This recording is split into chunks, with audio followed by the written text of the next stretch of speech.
Have you ever given your entire heart, drained every drop of your youth, and squeezed out every last ounce of your strength to build something magnificent, only to stand by helplessly as life rips it away right before your eyes? It could be a business you stayed awake countless nights to build, sacrificing warm family dinners and etching deep lines into your forehead, only to declare bankruptcy because an economic storm hit without warning. It could be your life savings, pennies pinched and comforts denied, suddenly wiped out by a ruthless medical crisis, an elaborate scam, or a brutal divorce that bled you dry both financially and spiritually. You bring home empty hands, mounting debt, and an exhausted, broken body. You slam the bedroom door shut and slide down the quiet wall. You look at your calloused hands, you look in the mirror, and you see a battered man in his midlife. The most bitter question echoes in your mind, tearing apart every belief you ever held. I did everything right. I pushed to the absolute end. I didn't back down. I didn't cheat. So why did I lose it all? Was all my effort ultimately meaningless?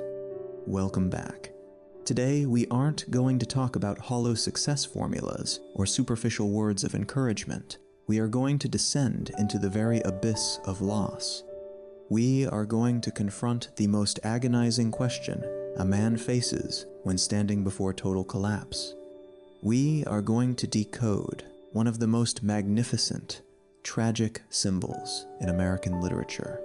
The skeleton of the marlin in Ernest Hemingway's masterpiece, The Old Man and the Sea. Through that stark white skeleton floating by the docks, we will dissect the philosophy of Stoicism and understand why, for a true man, the process of the struggle and the preservation of dignity carry a far greater meaning than any material reward this world could ever offer. To understand the weight of the collapse, we first have to understand the landscape of despair. Ernest Hemingway opens the story with an oppressive, suffocating atmosphere of prolonged failure. The old man, Santiago, has sailed out for 84 consecutive days without catching a single fish.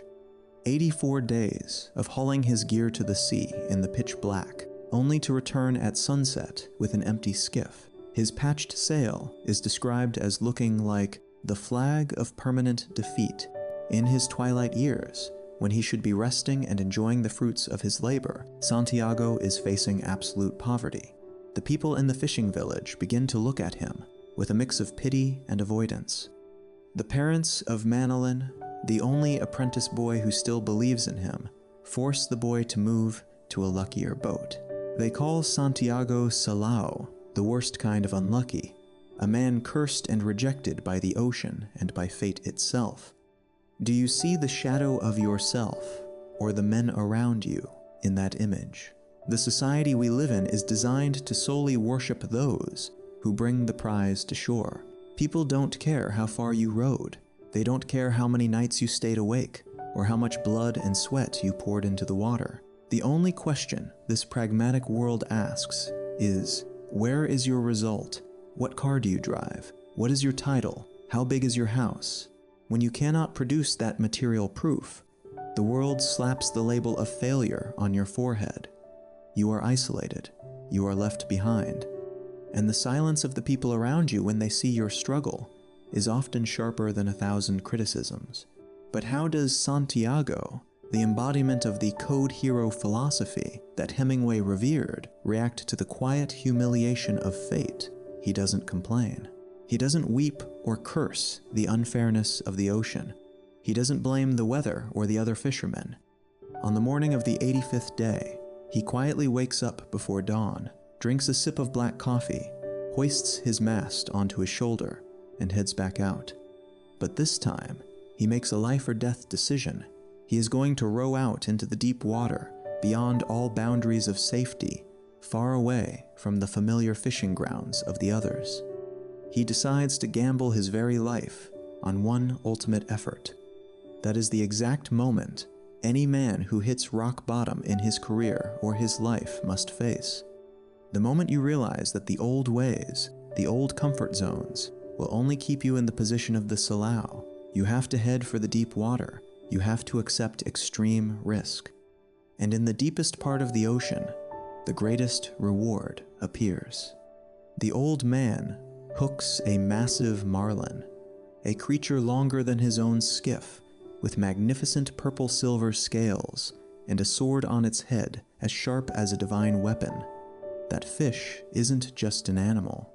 Psychologically, it represents the magnum opus, a lifetime masterpiece, the peak of a career, $1 million contract, the ultimate goal a man longs to conquer, to redefine the entire value of his existence.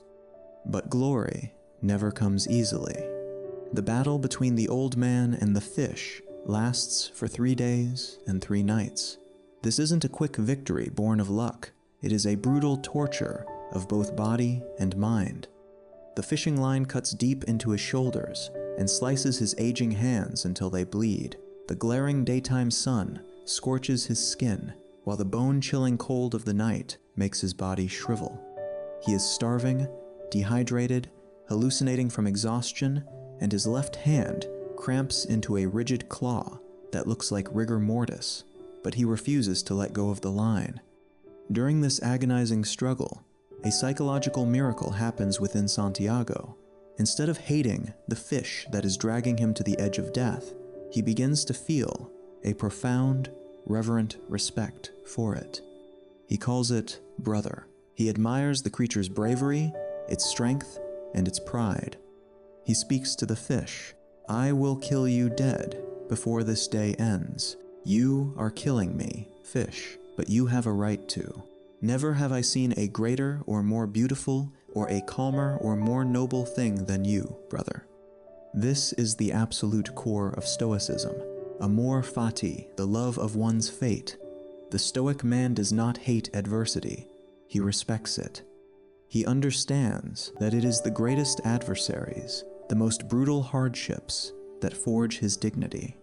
If there were no giant fish dragging him to exhaustion, Santiago would just be an old man catching petty fish by the shore. It is the magnitude of the trial that elevates the conqueror. You cannot become a hero by fighting easy battles. The stronger the enemy, the greater the pain, the more sacred the effort becomes. Finally, driven by a willpower that transcends biology, channeling every last drop of vitality left in his broken body, Santiago drives his harpoon home. The blade pierces the fish's heart. The magnificent creature rises high into the air, displaying its colossal size and ultimate beauty one last time, before crashing down, its blood turning the ocean red. The old man has won. He lashes the fish to the side of his skiff. Imagine his feelings at that moment. It is the absolute peak of satisfaction. It is the exact same feeling when you finally get the investor's nod after dozens of rejections, when you hold the deed to your first house after years of renting, or the moment your company finally goes public. You look at your achievement and feel a pride so intense it brings tears to your eyes. You have broken the curse. You are no longer a failure. But life and this universe have their own unforgiving laws. The story does not end here. The scent of the marlin's blood, drifting into the ocean currents, sends a life or death signal for miles. And from the dark abysses of the sea, the sharks pick up the scent. They come. First, the mako shark with its razor-sharp teeth, fast as an arrow. Then the galanos, the shovel-nosed sharks, vicious, brutal, moving in packs.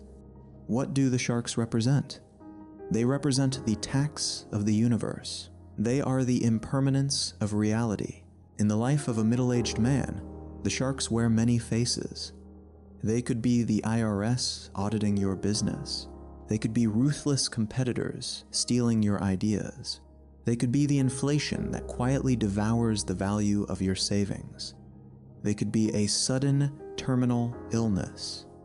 Or simply, they are time itself, the quietest, most invisible shark of all, slowly gnawing away at your youth, your health, and your peak performance. No matter how great an achievement you secure, there are always forces entirely out of your control, waiting to tear it from your hands. The universe has no obligation to protect your trophies. What does old Santiago do when the sharks attack? He doesn't surrender. He doesn't close his eyes and leave it to fate. He stands up and fights with the majestic frenzy of a warrior backed into a corner. When they take the first bite, he drives his harpoon through the mako's brain. When the harpoon sinks to the bottom of the sea with the dead shark, he lashes his knife to the end of an oar to keep slashing. When the knife snaps, he uses his club. When the club splinters, he uses the broken handle to smash their skulls. And when he has no weapons left, he tears the tiller off his boat to fight them back. But he is only one man, old and exhausted. The ocean is too vast, and the sharks are endless. They come wave after wave. Through the pitch-black night, he listens to the sound of their jaws ripping through the flesh of his life's greatest prize. Chunk by chunk, the meat slides into the deep. And with every piece of flesh stripped away, a piece of his soul is torn with it. By the time dawn breaks, the battle is over. The ocean returns to its quiet, indifferent self. The sharks have left because there is nothing left to eat. When the old man guides his skiff into the small harbor, the only thing still lashed to the side of his boat is not a treasure. It is a stark white skeleton, a massive head with a sword pointing to the sky and a naked tail. His immense fortune has been stripped bare. He brings home garbage that cannot be sold for a single penny. From the perspective of a materialistic society, Santiago is a pathetic loser. He squandered his strength, gambled his life, only to bring back emptiness. But this is exactly where Hemingway's pen elevates the story to the peak of philosophy. Through this tragic journey, Hemingway forged an entirely new definition of victory, leaving behind a quote that has become a compass for masculinity and stoicism. But man is not made for defeat. A man can be destroyed, but not defeated. Think deeply about those two words, destroyed and defeated. The difference between them is an entire philosophical horizon. To be destroyed is what happens to your physical body and your external assets. The sharks can shred your fish. The bank can foreclose on your house. Disease can ravage your cells. Bad partners can drain your company's capital. That is the brutal truth of the mortal world. Destruction is an inevitable part of existence. No one on this earth escapes the law of decay and the thievery of time. But to be defeated is a completely different matter. Defeat is an internal choice. You are only truly defeated when you decide to surrender your dignity.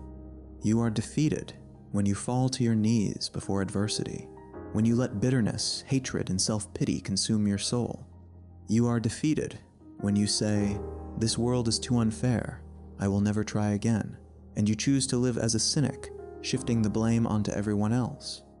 The sharks may have eaten 1,500 pounds of marlin flesh, but they could never, and no force in this world, could ever eat Santiago's masterful seamanship. They could not chew up his courage.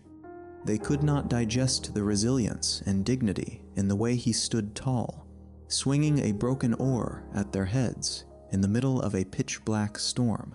A man's dignity is an impenetrable fortress, so long as you do not open the gates and surrender it yourself.